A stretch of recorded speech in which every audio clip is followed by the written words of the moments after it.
The morning I found the violation notice taped to my garage door. I was carrying two 50-pound dumbbells back from my driveway workout, and I nearly dropped both of them on my feet.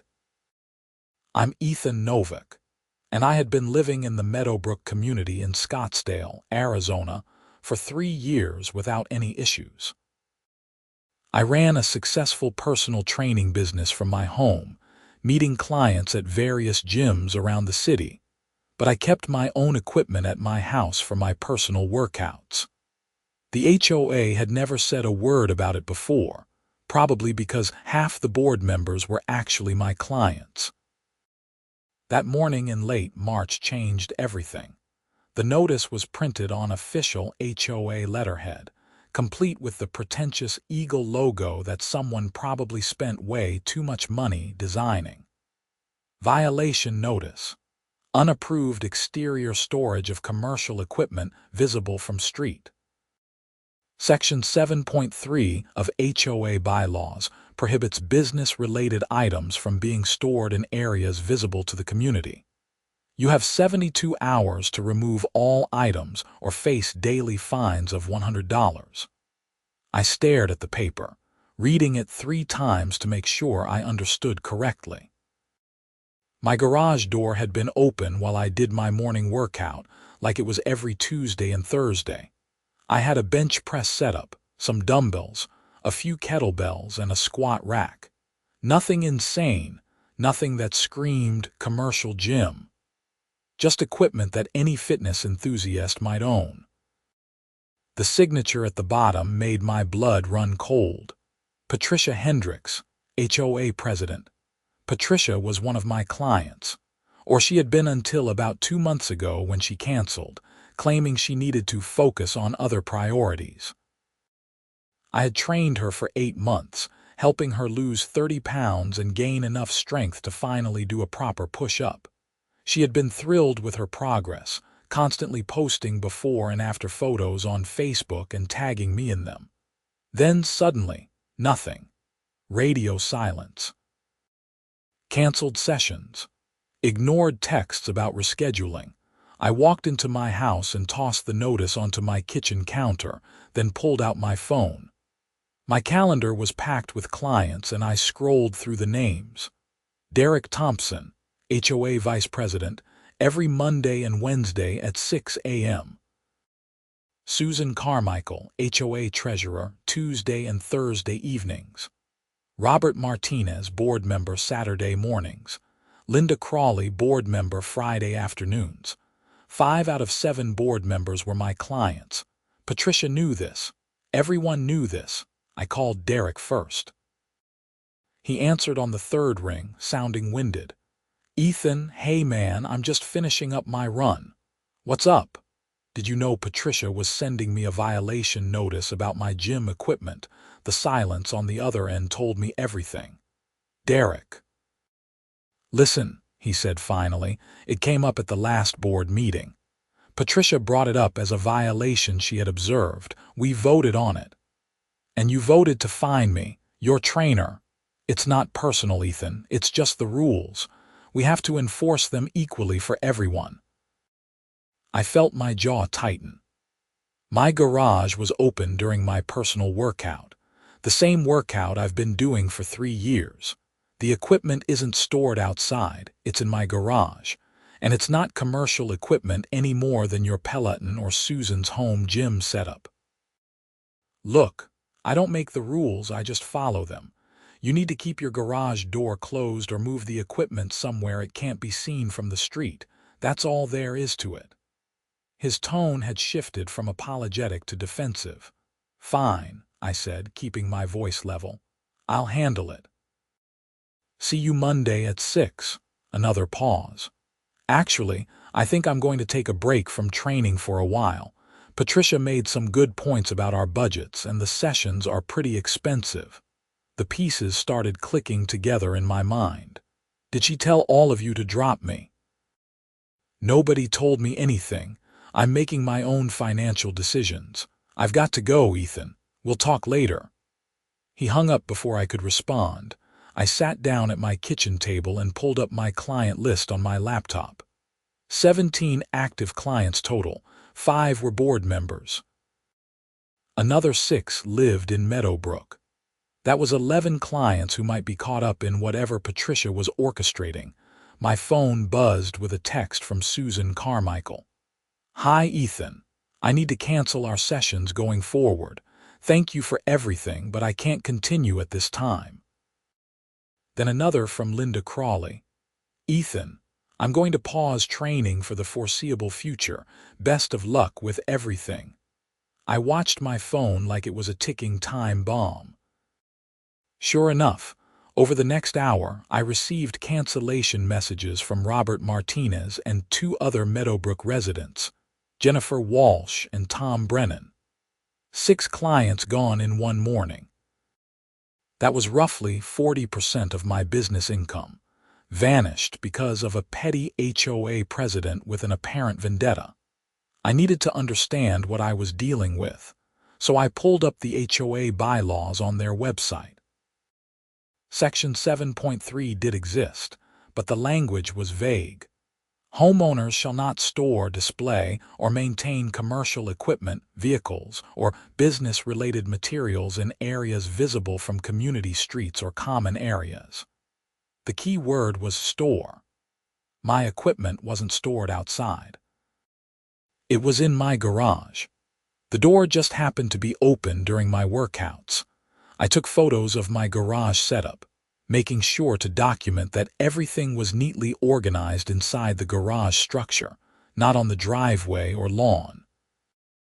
Then I drafted a formal response to the violation notice, citing that my equipment was not in violation of Section 7.3 as it was stored inside my garage, and the temporary visibility during personal exercise sessions did not constitute a violation under the written bylaws. I printed the response, walked over to Patricia's house 3 streets away and slipped it into her mailbox. Her white BMW was in the driveway, and I could see movement through her front window. She was home. She had to know I was standing at her mailbox. My phone rang as I walked back home. "Unknown number," I answered anyway. "Ethan Novick." A woman's voice, not Patricia, speaking. "This is Wendy Morrison from the Scottsdale Daily Independent. I received a tip about an HOA dispute in Meadowbrook involving a personal trainer. Would you be willing to comment?" I stopped walking. "How did you hear about this?" "The notice was just posted this morning." A source from within the HOA board contacted us. They said there's been some unusual activity regarding selective enforcement of violations and potential retaliation. Are you aware of any conflicts of interest on the board? Someone on the board was leaking information to the press. Someone who didn't agree with what Patricia was doing. "I'd prefer not to comment right now," I said carefully, "but I'm not ruling out speaking with you in the future if this escalates." "Fair enough. Here's my card." She rattled off an email address and phone number, which I saved in my contacts. "If things get worse, call me. This kind of story matters to homeowners across the valley." After she hung up, I stood in the middle of the sidewalk, trying to process everything. It was barely noon, and my entire business structure was crumbling. But someone on the board was on my side. Someone had reached out to the media, which meant Patricia might not have as much control as she thought. I spent the rest of the afternoon reaching out to my remaining clients, all of whom lived outside Meadowbrook. They were solid, supportive. Several of them offered to write testimonials or letters of support if I needed them. My business wasn't dead, but it was badly wounded. That evening, I got an email from the HOA management company, a corporate outfit called Premier Community Solutions. The email was from their legal department, reiterating the violation notice and adding some threatening language about escalating enforcement actions and legal remedies available to the association. They attached a PDF of the bylaws with Section 7.3 highlighted, and they had clearly interpreted visible from streets in the broadest possible way. I forwarded the email to my lawyer, Marcus Reed, who I had used when buying my house. He called me back within an hour. "This is weak," Marcus said after I explained the situation. "The bylaw says storage, not temporary use. Unless they can prove you're storing equipment outside overnight or leaving it on display, they don't have a case. And even if they did, the selective enforcement angle is problematic. You said other residents have visible equipment. Half the neighborhood has basketball hoops, workbenches, tool chests visible in their garages. The guy 2 doors down has a full woodworking shop that's visible whenever his door is open. Document everything. Photos, dates, times. If they fine you, don't pay it. Let them take you to arbitration or court. We'll bury them in discovery requests and counterclaims for selective enforcement and retaliation." "What about my clients dropping me? Can I do anything about that?" Marcus was quiet for a moment. "That's trickier. If you can prove Patricia explicitly told them to cancel as retaliation, that might be tortious interference with business relationships. But you'd need evidence. Emails, texts, recorded conversations. You have anything like that? Not yet. Then start collecting. And Ethan, be careful. HOA board presidents with personal vendettas can make your life miserable in ways that have nothing to do with gym equipment. They control a lot of aspects of your daily life in that community." He wasn't wrong. Over the next 3 days, I received 2 more violation notices. One for parking commercial vehicle on street overnight, because my Toyota Tacoma had a small magnetic sign on the door with my business name and phone number. The other was for unapproved paint color on front door trim, because apparently the white trim I had painted 2 years ago was eggshell and not pure white as specified in the architectural guidelines. The fines were piling up. $100 per day for the gym equipment, $50 per day for the truck, $75 per day for the paint. If I didn't address them immediately, I'd be looking at over $1,500 in fines per week. I removed the magnetic signs from my truck that same day. The paint issue was absurd, but I scheduled a painter to come out and repaint the trim in whatever shade of white Patricia demanded. The gym equipment, though, I wasn't budging on. I installed a camera above my garage to document my usage patterns, showing that I opened the door for workouts and closed it afterward, and that the equipment was never left outside. On Saturday morning, I had a session scheduled with a client named David Hernandez at a local gym. David was a real estate attorney, and while we were between sets, I mentioned what was happening with the HOA. "Patricia Hendricks," he said, his eyebrows shooting up. "I know her. She tried to sell me a house about a year ago. She's a real estate agent, right?" I hadn't known that. "I guess so. She never mentioned it during our training sessions. She's with Prestige Homes Realty. I didn't buy through her because she seemed way too aggressive, kept pushing properties that were clearly out of my budget, trying to get me to overextend." He wiped sweat from his forehead. "You know, if she's weaponizing the HOA to hurt your business and she's a real estate agent, there might be a conflict of interest there. Is she trying to force you to sell?" The thought hadn't occurred to me, but it made a sick kind of sense. Why would she want that? Commission. If she can make life miserable enough that you list your house, she positions herself as the agent who can handle difficult HOA situations. She gets the listing, she gets the sale, she makes 6% of your home's value. If your place is worth, what, $400,000?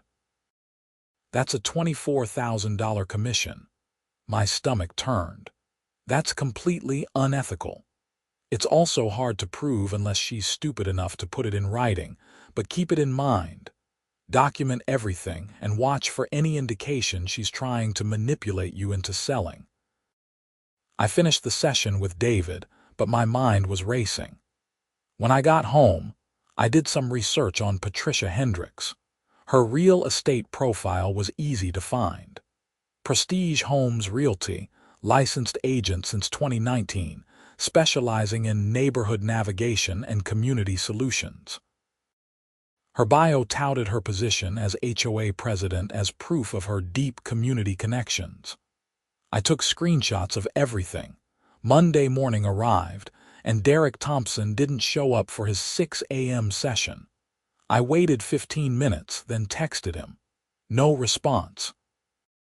I had a gap in my schedule until 8, so I decided to go to the monthly HOA board meeting that evening. It was open to all residents, and I wanted to see what Patricia would do if confronted publicly. The meeting was held at the community clubhouse, a bland beige building with uncomfortable chairs and fluorescent lighting that made everyone look slightly ill. About 20 residents were scattered around the room when I arrived.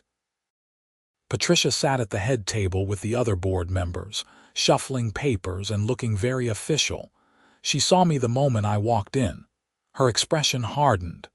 "Good evening, everyone," Patricia began at exactly 7 p.m. "Let's begin with the treasurer's report." Susan Carmichael, who had canceled her training sessions days earlier, wouldn't make eye contact with me as she droned through a budget update. The HOA had healthy reserves, no major expenses planned, routine maintenance ongoing. Standard stuff. Then Patricia moved to old business and finally, new business. "We've had an increase in violation notices this month," Patricia said, looking directly at me. "It's important that all residents understand the rules exist for a reason. They maintain property values and ensure our community remains attractive and harmonious." An older resident named George raised his hand. "What kind of violations are we talking about?" "Various issues. Unapproved exterior storage, improper paint colors, commercial vehicles, that sort of thing. The board takes these matters seriously, and we expect all residents to comply promptly." I raised my hand. Patricia's jaw tightened, but she nodded at me. "I'm Ethan Novick, 4782 Sagaro Lane. I've received multiple violation notices in the past week, including one for gym equipment that's stored inside my garage. I've submitted a formal response explaining why I believe I'm in compliance with the bylaws as written. When can I expect a reply?" Patricia shuffled her papers. "Your response is under review. The board will issue a decision within the standard time frame." "What's the standard time frame?" 30 days. "So I'm supposed to pay fines for 30 days while you review my response." "The fines accumulate until the violation is resolved. If the board determines you were in compliance, the fines will be waived. If not, they stand." "That seems like guilty until proven innocent," I said, keeping my tone even. Another resident, a woman I didn't know, spoke up. "I have a basketball hoop in my driveway that's visible from the street." "Is that going to be a violation too?" Patricia's smile was tight. "Recreational equipment for family use is different from commercial equipment." "How is the board defining commercial versus personal?" I asked. "My equipment is for my personal use. I don't train clients at my home." "If you use the equipment as part of a business, it's commercial equipment," Patricia said, "regardless of where you actually conduct training sessions." The circular logic was maddening. So, if someone works from home as a graphic designer, their computer is commercial equipment. That's not visible from the street. My equipment isn't visible from the street either unless my garage door is open during my personal workouts. Patricia set down her papers with a sharp tap. "Mr. Novick, this discussion is not productive. The board has made its determination. You can appeal through the proper channels, but continuing to argue at a community meeting is inappropriate." George raised his hand again. I'd like to hear more about this. It seems like the rule is being applied inconsistently. My neighbor has a whole car repair setup in his garage and I can see it whenever he's working. Is that commercial equipment? Each situation is evaluated individually, Patricia said, her voice rising slightly. Derek finally spoke up from his seat on the board. Maybe we should table this discussion and review the bylaw language at the next meeting. Make sure we're all on the same page about enforcement standards. Patricia shot him a look that could have melted steel. The bylaw is clear. There's nothing to review. I disagree, said another board member, a man named Harold Green who wasn't one of my clients. The language says storage, not use. I think Derek's right. We should clarify this before we assess significant fines. The meeting devolved into a tense back and forth between board members, with Patricia insisting the rule was clear, and several others expressing doubt. Eventually, Patricia called for a vote to table my violation pending a review of the bylaw language. The vote was 4-3 in favor of tabling it. Patricia was furious. She gavelled the meeting closed 10 minutes early and stormed out without speaking to anyone. I caught up with Harold in the parking lot. Thank you for speaking up. He shook his head. Patricia's been getting worse over the past few months. Power-hungry, vindictive. Several of us have noticed, but she's got enough allies that it's hard to keep her in check. She railroaded the vote on your initial violation when only her supporters were at the meeting. Derek, Susan, and Robert just went along with whatever she said. Why do you think she's targeting me specifically? Harold glanced around to make sure no one was listening. My wife mentioned that Patricia was upset when you stopped training her, something about you being unprofessional. I don't know the details, but she's been talking about it at neighborhood gatherings. That was news to me. I didn't stop training her. She canceled. Well, she's telling people you dropped her as a client because she couldn't keep up with your demands, making it sound like you were some kind of drill sergeant who humiliated her. The pieces were clicking into place. Patricia had probably struggled with a workout or felt embarrassed about something, decided it was my fault rather than acknowledge her own limitations, and then spun a narrative where I was the villain. And now, she was using her position as HOA president to retaliate. That's completely false, I said. I have all our communications. She canceled, not me, and I never did anything that could be considered unprofessional. I believe you, Harold said, but Patricia's convincing when she wants to be. She's gotten half the neighborhood on her side with her version of events. You should protect yourself. This isn't going to get better on its own. I drove home that night feeling both relieved and anxious. The violation was tabled for now, but Patricia clearly wasn't going to let this go. And if she was spreading lies about me around the neighborhood, that could damage my reputation beyond just the loss of a few clients. Tuesday morning, I woke up to find my truck's tires slashed. All 4 of them, clean cuts that left them completely flat. I immediately called the police and filed a report, then checked my security cameras. The footage showed a figure in dark clothing approaching my truck around 3 a.m., spending a few minutes crouched beside it, then leaving. The video quality wasn't good enough to identify the person, but the body type looked female, medium build. The responding officer, a weary-looking cop named Martinez, took my statement and reviewed the footage. Could be anyone, he said. Do you have any ongoing disputes with neighbors? I explained the HOA situation. He wrote it all down but didn't seem optimistic about catching anyone. We'll file the report, and you can submit it to your insurance. If you get any more evidence pointing to a specific person, let us know. But without a clear identification, there's not much we can do. The tires cost me $800 to replace. My insurance would cover most of it, but I still had a $500 deductible. I texted Wendy Morrison, the reporter, and told her about the escalation. She called me back immediately. "This is getting serious," she said. "Do you think the HOA president is involved?" "I don't know. I can't prove anything. But the timing is suspicious. Would you be willing to go on record now?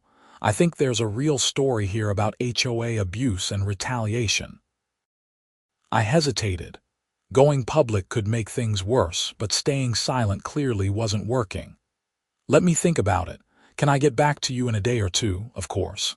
But Ethan, be careful. If someone's willing to vandalize your property, they might escalate further." The next board meeting wasn't for 3 weeks, but I didn't have to wait that long for the next development. On Thursday, I received a certified letter from Premier Community Solutions informing me that the board had voted to impose immediate fines for 3 new violations: grass height exceeding community standards, holiday decorations remaining up past the designated removal date, and unapproved exterior lighting. The grass violation was absurd because I had my lawn serviced every week. I went outside and measured the grass height myself. 2 inches, well within the 2 to 3 inch range specified in the guidelines. The holiday decorations claim was baffling because I hadn't put up any holiday decorations. I'm not big on that stuff. The exterior lighting violation referred to motion sensor lights I had installed 2 years ago without any issues. I took photos of everything and submitted another formal response, pointing out that each violation was either factually incorrect or applied inconsistently across the community. That weekend, I went for a drive around Meadowbrook and photographed every visible violation I could find. Grass too tall, grass too short, basketball hoops, decorative flags, garden gnomes, wind chimes, boats in driveways, RVs parked on side yards, peeling paint, cracked driveways. I found 47 violations of various bylaws, none of which had been cited by the HOA. I compiled everything into a detailed report with photos, dates, and addresses, then submitted it to the board with a formal complaint about selective enforcement and harassment. Patricia's response came via email 2 days later. The board exercises discretion in enforcement priorities. Minor aesthetic issues are typically addressed through friendly reminders rather than formal violations. Your situation involves multiple significant violations that impact property values and community standards. It was bureaucratic nonsense, and we both knew it. I finally called Wendy Morrison back and agreed to an interview. We met at a coffee shop in Old Town Scottsdale, and I walked her through everything: the training relationship with Patricia, her sudden cancellation, the violation notices, the canceled clients, the slashed tires, the fabricated violations, and the evidence of selective enforcement. Wendy took copious notes and photos of my documentation. "This is worse than I thought," she said. "Have you considered filing a formal complaint with the State Real Estate Board? If she's using her HOA position to benefit her real estate business, that's a serious ethical violation." "I've thought about it, but I don't have proof that's what she's doing. Let me do some digging. I have sources in the real estate industry. If there's a pattern of behavior, it might come out." She finished her coffee and closed her notebook. "The article will run early next week. Be prepared for backlash. People who benefit from HOA power structures don't like being exposed." The article published on Tuesday morning with the headline, "Scottsdale HOA President Accused of Retaliation Against Resident Who Refused Training Refund." Wait, what? I read the article 3 times, my confusion growing. According to Wendy's sources, Patricia had told multiple people that she demanded a refund from me for training services and that I refused, leading to our falling out. That was completely false. Patricia had never asked for a refund. She had paid for sessions in advance, and we had completed all of them before she canceled future appointments. She hadn't lost any money. I immediately texted Wendy. "Where did you hear about a refund dispute? That never happened." She called me instead of texting back.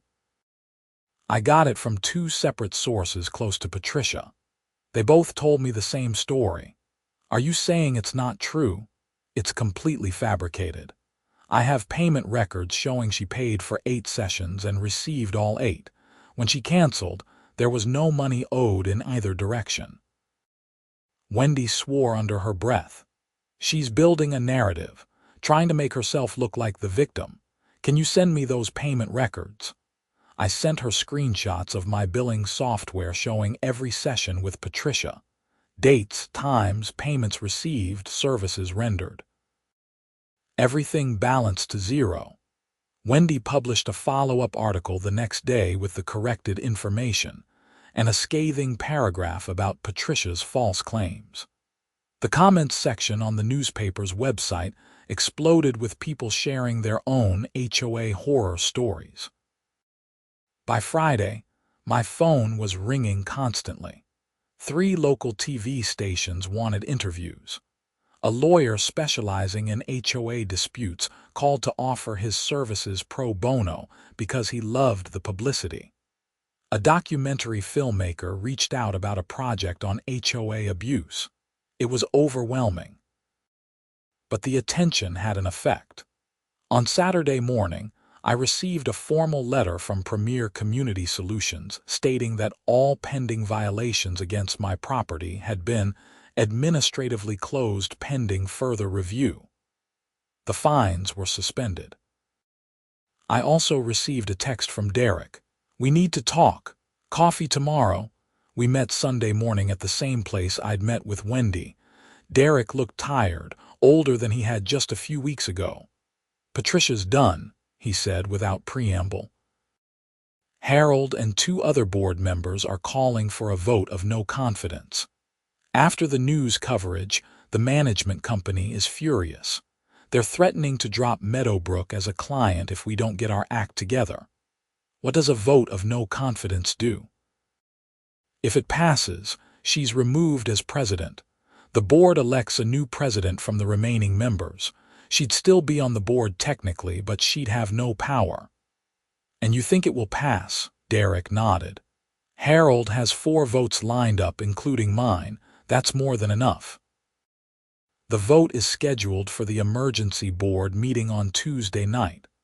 "Why are you telling me this?" He looked down at his coffee. "Because I owe you an apology. Patricia pressured all of us to drop you as a trainer.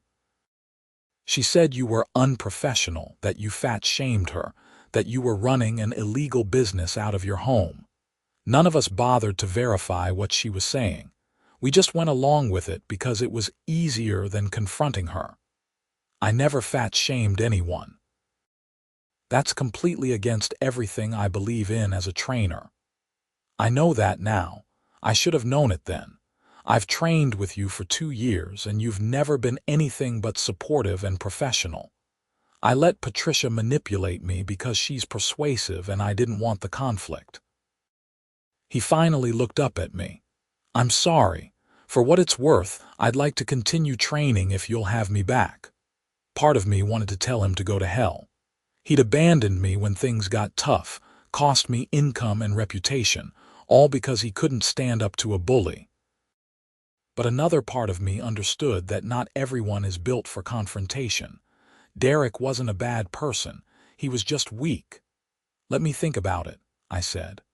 "Right now, I need to focus on rebuilding my business and making sure Patricia can't do this to anyone else." The emergency board meeting on Tuesday night was packed. Every seat was filled and people lined the walls. The local news had sent cameras. Wendy was there with her notebook. The tension in the room was electric. Patricia called the meeting to order, but her hands were shaking.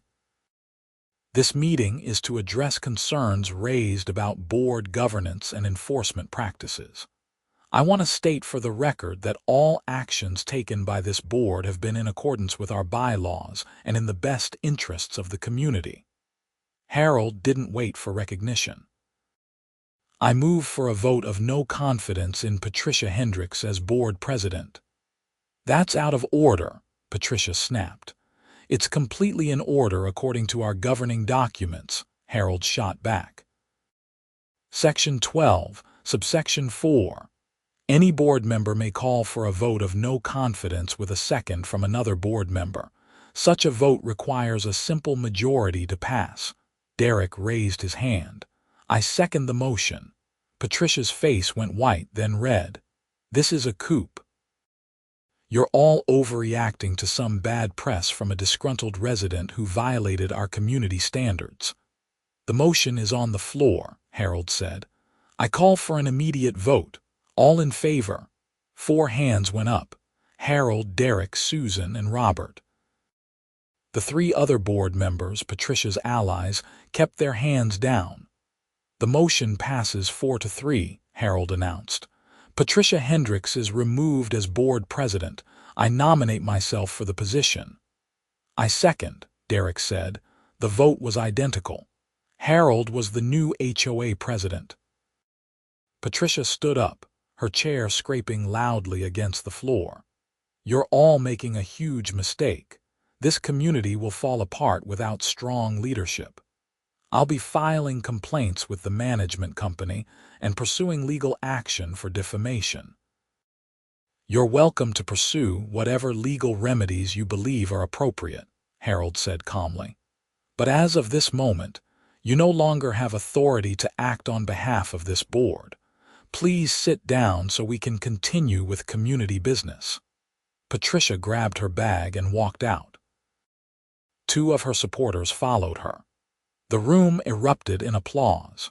Harold spent the next hour methodically dismantling Patricia's enforcement regime. He moved to rescind all pending violations issued in the previous 60 days, pending individual review.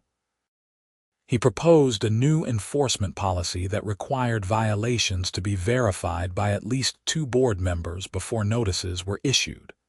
He established a formal appeals process with neutral arbitration. Every motion passed overwhelmingly. When the meeting finally ended, dozens of residents came up to thank me for standing up to Patricia. Several mentioned that they'd received similar targeted enforcement actions over the years, but were too afraid to fight back. One woman told me Patricia had tried to force her to replace her entire roof over a few missing shingles, racking up thousands in fines, until she finally spent $15,000 on unnecessary repairs. I left the meeting feeling vindicated but not triumphant. Patricia had been stopped, but the damage she'd caused was real. My business had taken a serious hit. My truck had been vandalized. I'd spent weeks living under constant stress and harassment. The next morning, I received an email from Susan Carmichael. Ethan, I know this doesn't fix what happened, but I'd like to resume training if you're willing to take me back. I realize now that I should have verified Patricia's claims before dropping you.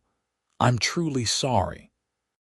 Over the next week, 4 of my former clients reached out with similar messages. Derek, Susan, Robert, Linda, they all wanted to come back. They all apologized. They all had excuses for why they'd believed Patricia's lies. I took back Derek and Susan. They had at least tried to make things right by voting against Patricia. Robert and Linda I declined. Some bridges, once burned, aren't worth rebuilding. I also picked up 5 new clients from the publicity around the HOA fight. People who specifically wanted to work with that trainer who stood up to his HOA. My schedule filled back up quickly. 3 weeks after Patricia's removal as president, I was contacted by the Arizona Department of Real Estate. An investigator named James Wu wanted to discuss complaints filed against Patricia Hendricks regarding misuse of her HOA position. We've received multiple complaints, Wu explained during our phone call. Allegations that miss. Hendricks used her position as HOA president to pressure residents into listing their homes with her real estate business. We're conducting a formal investigation, and your situation came up in our research. Would you be willing to provide a statement? I met with Wu the following week and gave him everything: timelines, documentation, communications, and the context of our trainer-client relationship. He took notes and asked detailed questions about whether Patricia had ever mentioned my property value or suggested I might want to sell. She never directly said anything like that to me, I admitted, but a friend suggested it might be her motivation. We have statements from 3 other residents saying she explicitly offered to help them sell after hitting them with multiple violations. One resident said she told them their property values would suffer if they didn't address violations immediately, and that she could help them sell before the market noticed. That's a clear ethical violation if we can prove it. 2 months later, the Arizona Department of Real Estate suspended Patricia's license for 6 months and placed her on probation for 2 years. The order cited misuse of a position of authority to solicit business and making false statements to potential clients regarding property conditions. It turned out that Patricia had used the same playbook on at least 5 other Meadowbrook residents, and 2 of them had actually listed their homes with her after she pressured them with violations. The Scottsdale police also reopened the investigation into my slashed tires after a neighbor came forward with doorbell camera footage showing Patricia's BMW driving slowly past my house around the time of the vandalism. The footage wasn't definitive proof, but combined with everything else, it was enough for the prosecutor to charge her with criminal damage. She pleaded no contest and was sentenced to 2 years of probation and restitution for my insurance deductible. By July, life in Meadowbrook had settled into a new normal. Harold turned out to be a reasonable and fair HOA president. Enforcement became consistent and transparent. The community Facebook group, which had been a toxic mess under Patricia's reign, became actually useful for organizing neighborhood events and sharing information. My business was stronger than ever. I had 23 active clients, including several who specifically sought me out because of the HOA situation. A local gym offered me a partnership opportunity, providing space and equipment in exchange for splitting client fees. It was a good deal, and it meant I didn't have to rely on home workouts anymore. I still kept my gym equipment in my garage, though, and I still worked out with the garage door open every Tuesday and Thursday morning.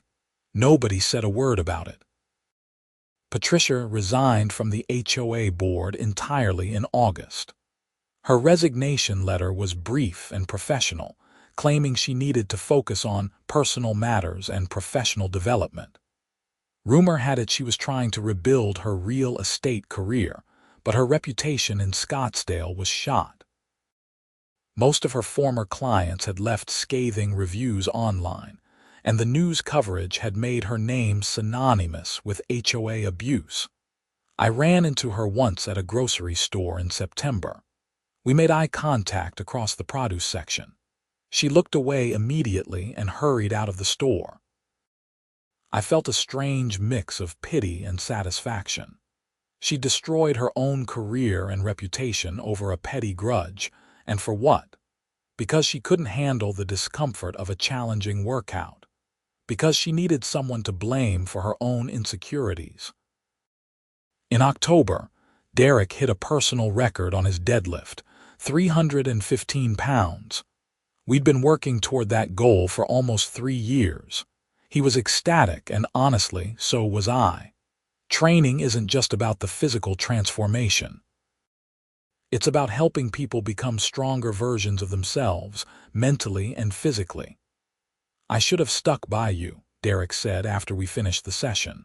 "When Patricia was pressuring us, I knew it was wrong, but I took the easy way out. You made it right when it mattered, I said. That's what counts. Susan was training for her first half marathon. Linda had reached out again, asking if I'd reconsider training her, but I'd declined. Some boundaries need to stay firm. Robert moved out of Meadowbrook entirely, selling his house and relocating to Phoenix. I heard he was tired of the HOA drama, even with Patricia gone. The documentary filmmaker who'd contacted me during the height of the conflict ended up making a short film about HOA abuse in Arizona. I was featured prominently, along with interviews from other Meadowbrook residents about their experiences with Patricia. The film premiered at a local festival and won an award for Best Short Documentary. It even got picked up by a streaming service, giving the issue national attention. Wendy Morrison won a state journalism award for her coverage of the story. She called to thank me for trusting her with the information. Stories like this matter, she said. HOAs have so much power over people's lives and there's so little accountability. You helped shine a light on that. By December, I'd saved enough money to put a down payment on a small commercial space for a proper training studio. It was a big step, moving from being a mobile trainer to having my own facility. The space was in Tempe, about 20 minutes from Meadowbrook, in a mixed-use development with good parking and visibility. I signed the lease in early January, almost a year after the first violation notice had appeared on my garage door. The irony wasn't lost on me. Patricia's attempt to destroy my business had actually forced me to grow and professionalize in ways I might not have otherwise. Her vindictiveness had backfired spectacularly. The grand opening of Novik Fitness Studio was in February. Over 100 people showed up, including most of my clients, several Meadowbrook residents, Wendy Morrison, and even Harold and Derek in their capacity as reformed HOA board members. We had a ribbon-cutting ceremony, free consultations, and a raffle for 3 months of free training.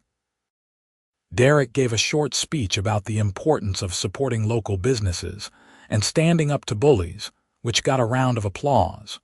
Susan brought cupcakes. The whole event felt like a celebration not just of my business, but of a community coming together after a period of toxicity and division. I never heard from Patricia again directly, but I did hear through the neighborhood grapevine that she'd moved to Phoenix and was working for a different real estate company under probationary conditions. Her social media presence, which had been robust with constant posts about her real estate success, had gone almost silent. My last encounter with anything related to the HOA situation came in March, when I received a formal letter from Premier Community Solutions. I opened it nervously, half expecting some new absurd violation. Instead, it was a letter of apology from the management company's regional director, acknowledging that their systems had failed to prevent Patricia's abuse of authority and outlining new training and oversight procedures they were implementing across all their managed communities. We recognize that HOA boards wield significant authority over residents' daily lives and property rights, the letter stated. It is our responsibility to ensure that authority is exercised fairly, transparently, and in accordance with established guidelines. We failed to meet that standard in your case, and for that we sincerely apologize. It was corporate and sterile, but it was something. An acknowledgement that the system itself had been broken, not just one bad actor within it. I framed the letter and hung it in my office at the studio, right next to my business license and training certifications. A reminder that fighting back against injustice, even small-scale suburban HOA injustice, actually matters. My client base stabilized at around 30 regular clients, which was perfect for the size of my studio. I hired an assistant trainer, a young woman named Kelly who was fresh out of her certification program and hungry to learn. She was great with clients and brought a different perspective to training that complemented my approach. The studio became profitable by month 3, which was ahead of my projections. Word of mouth in the fitness community was powerful, and the story of how the business came to exist made for good marketing. I never advertised using the HOA drama, but clients would bring it up, and I'd tell the story if they were interested. It became part of the studio's identity, a place built on resilience and standing up for yourself. In April, I received a message through my business Facebook page from a woman named Rachel who was dealing with her own HOA nightmare in Gilbert, another Phoenix suburb. Her HOA was fining her for having a vegetable garden in her front yard, claiming it violated aesthetic standards. She'd read about my situation and wanted advice. I spent an hour on the phone with her, walking through the steps I'd taken, documenting everything, finding sympathetic board members, connecting with media, and most importantly, not backing down when you're in the right. I connected her with Marcus Reed, my attorney, and with Wendy Morrison. 2 months later, Rachel's HOA backed down after Wendy wrote an article about their overzealous enforcement. Rachel sent me a basket of vegetables from her garden with a note. "Thank you for showing me it's possible to fight back. My tomatoes are thriving, and so is my faith in standing up for what's right." I kept that note in my office too. By summer, the studio was doing well enough that I started offering free self-defense and fitness classes for women in the community every Saturday morning. It was my way of giving back, of using the platform I'd built for something beyond just my own business success. The classes filled up immediately and had a waiting list. One Saturday in June, a woman in her 50s approached me after class. "I was friends with Patricia Hendricks," she said quietly. "I just wanted to say that I'm sorry for how she treated you. A lot of us knew she was out of control, but we didn't speak up. We should have." "Why didn't you?" I asked, not confrontationally, but genuinely curious. She thought for a moment. Fear, mostly. Fear that she'd turn on us next. Fear of conflict. Fear of being ostracized. HOAs can be like little kingdoms, and Patricia was very good at making people feel like crossing her would have consequences. "That's exactly why it was important to fight back," I said. "Bullies rely on people being too afraid to stand up to them." She nodded. "You're right. I've been thinking about running for the HOA board next election.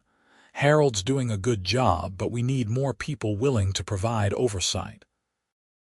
Make sure someone like Patricia can't take over again." "That's a great idea," I said. "Communities need people who are willing to do the work of governance, not just seek power."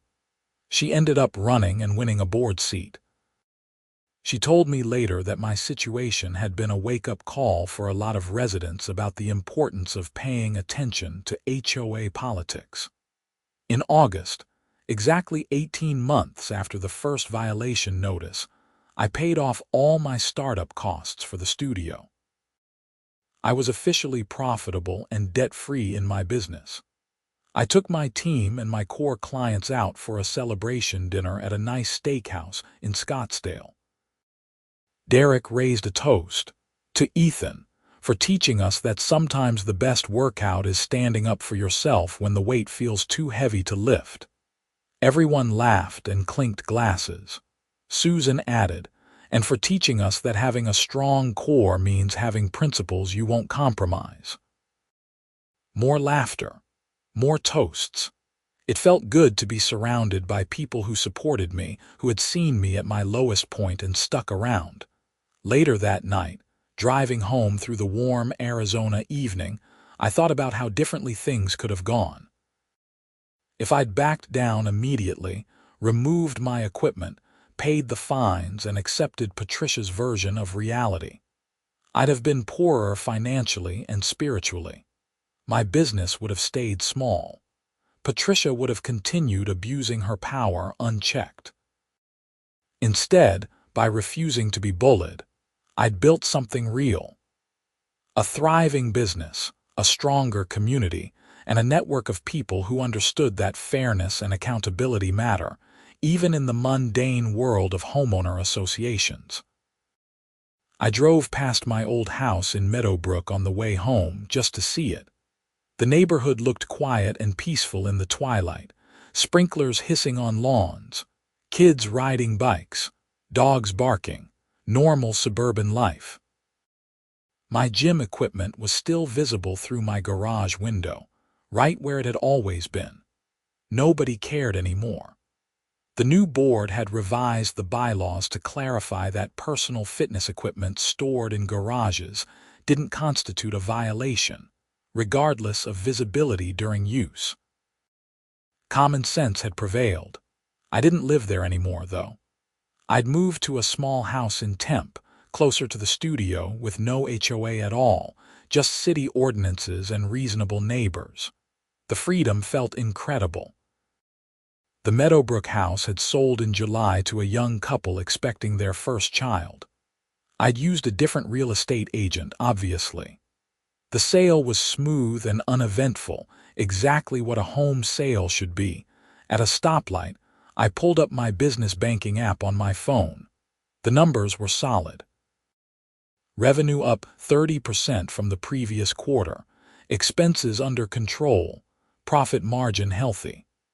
I'd started contributing to a retirement account for the first time in my life. The light turned green, and I drove on toward my new home, where my garage was filled with moving boxes I still needed to unpack, not gym equipment. That all lived at the studio now, where it belonged.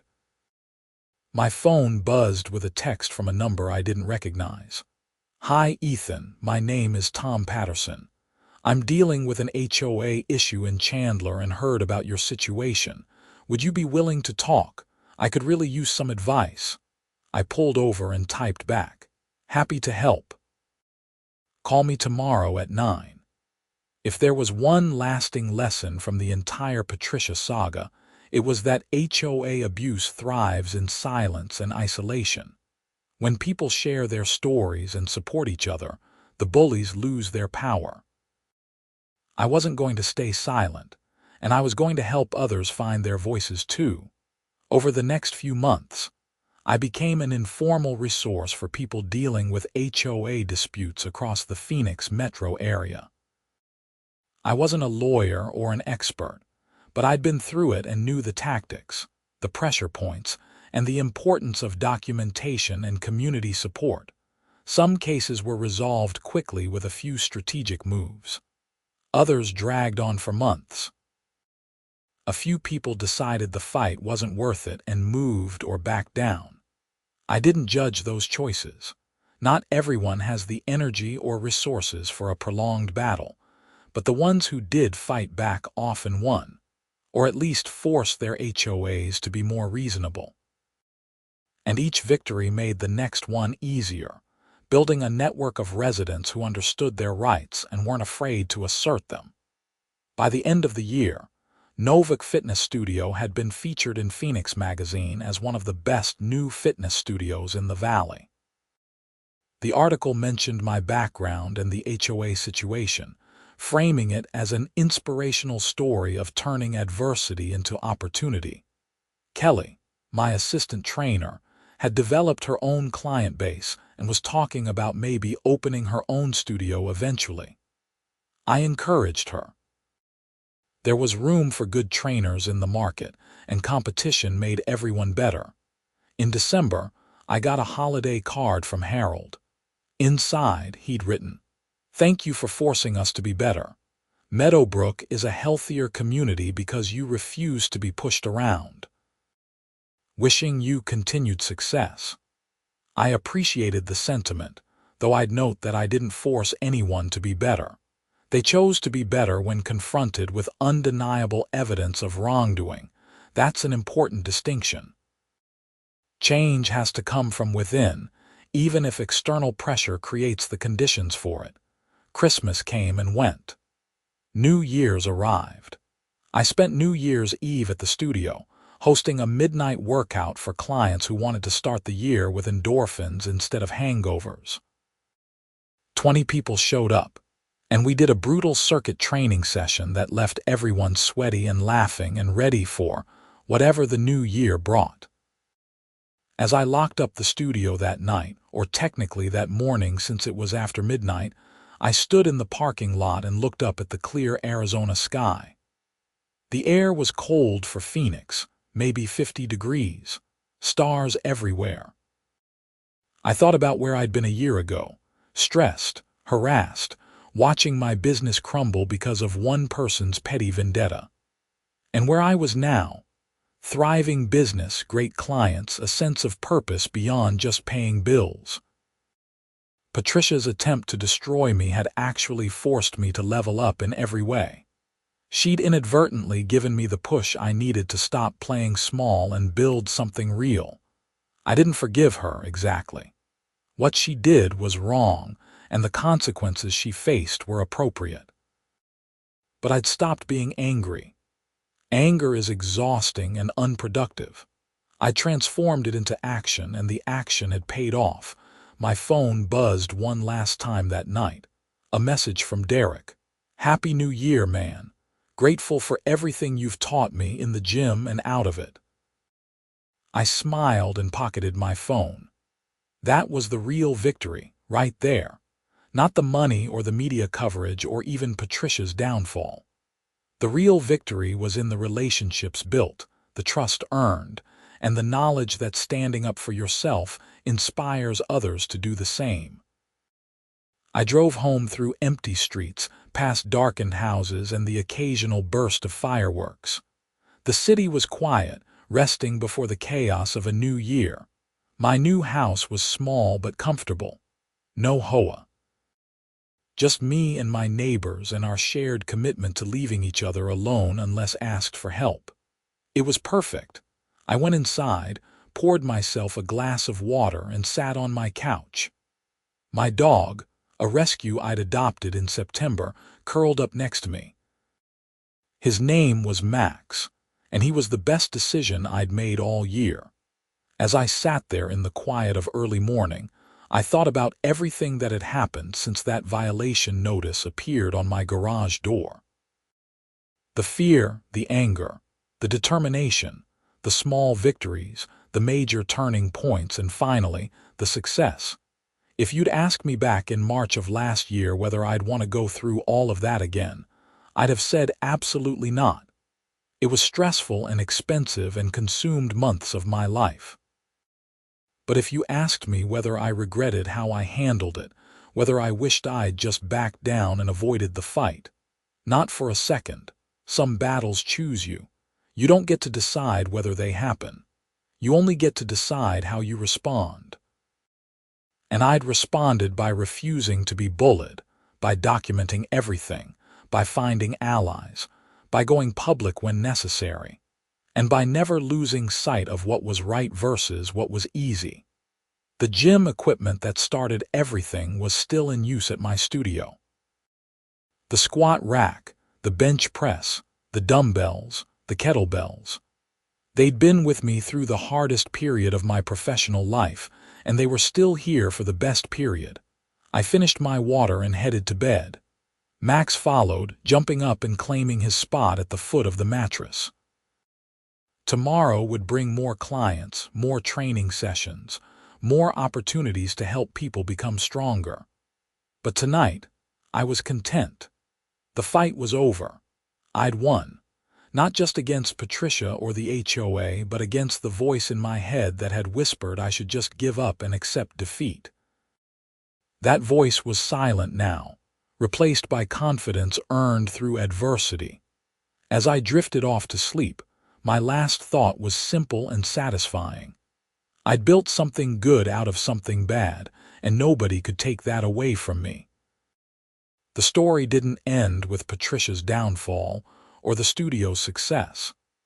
It ended with me in my own home, at peace with the choices I'd made and excited for what came next. That's the real happy ending, the one that matters beyond the drama and conflict.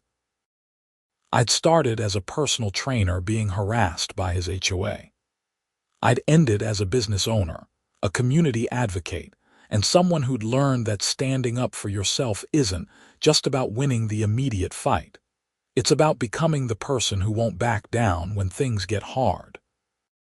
And that person, that version of Ethan Novick, was someone I was proud to be. The sun would rise in a few hours on a new year, a new chapter and new opportunities. I was ready for all of it. Whatever challenges came next, I knew I had the strength to face them. I'd proven that to myself over the past year. Patricia had tried to break me. Instead, she'd forged me into something stronger. For that, in a weird way, I almost owed her thanks. Almost, but not quite. Some people don't deserve gratitude, even when their terrible behavior leads to positive outcomes. She'd gotten what she deserved: professional consequences, legal penalties, and social ostracism. I'd gotten what I earned: a thriving business, a stronger character, and the respect of my community.